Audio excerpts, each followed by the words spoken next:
Good morning, student. Yes, in my previous video you have read about the chapter Delhi, about the history of the Delhi. Now in this video we will start about the location of the Delhi. As I have informed to you, Delhi is bordered by Haryana on three sides. You can see this is the map of your Delhi, and here Haryana, and in the western side Haryana, and in the southern side Haryana, and in the three side it is bordered by the Haryana, and the eastern side there is the state of the Uttar Pradesh. So Haryana is bordered by the three side to the Delhi, and the Uttar Pradesh on the east side. So you can see here is a water body, and Delhi is situated at the bank of this river, and the name of the river is the river Yamuna. So this is the location of your Delhi, that it is bordered by Haryana on the three sides, and eastern side Uttar Pradesh, and water body one river Yamuna. It is situated on the bank of the river Yamuna, and Delhi is located on the north side of the India.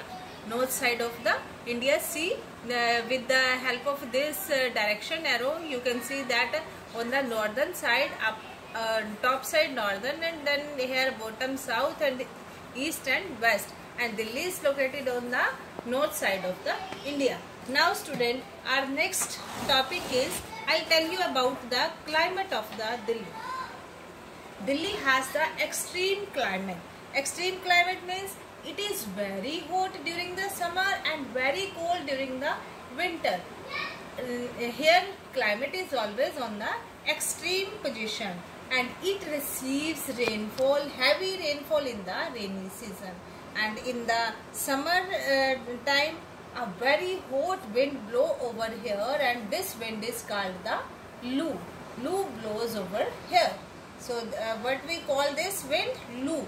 Now student, we will discuss about the government. Government, as you have read in your previous chapter about the government, in your school you have seen that principal is the head of the school. He is responsible, he or she is responsible or in charge of the school, and responsible for all the duties of the school, and he is responsible for running the school very well. And same in your homes, your father is the head of your home and head of the family. He is responsible for running the family very well. So main office of the government, all the offices of the government, they are in the Delhi. So Rashtrapati Bhavan, where president lives, it is the residence of the president.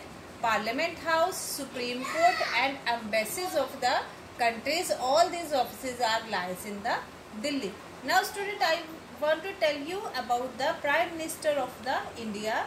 You know that Mr. Narendra Modi is the Prime Minister of India. President Mr. Ram Nath Kovind is the President of India, and Chief Minister, CM, it stands for the Chief Minister, Mr. Kejriwal, he is the Chief Minister of the Delhi. They all lived in Delhi and work over here. So our next topic is transport. What type of the transport are there available in the Delhi? So Delhi metro is there. Delhi metro is there, and daily it carries thousands of the people from one place to another place. Railway system is there, and good roadway system is also in the Delhi. There is also the airports. International airport is there, and the name of that particular airport is the Indira Gandhi National Airport, and it provides the domestic flights as well as the international flights. Now I want to tell you about the domestic flight. Domestic flight, a flight that transport people within the country. Means in India, we can take the flight and move to any state of the India. It is called the domestic flight. Means the flight that transport people within the country. And the second type of the flight is there international flight. International flight means a flight that transport the people or goods from one country to another country, that is known as the international flight. So in this part of the chapter you have read about the location of the Delhi, climate, about the government, and in government about the president and the prime minister, chief minister, and other main building of the government building of the Delhi, like the Parliament House, Supreme Court, and embassies. And in the last of the video you have read about the transport system of the Delhi, about the Delhi metro and railway and roadways, and about the international airport. Student, for this part it is enough for, and in the next video we will continue with the next part of the Delhi chapter, and we will discuss about the different monuments that are in Delhi, and about the Commonwealth Games of the Delhi, culture of the Delhi. Thank you student. Have a good day.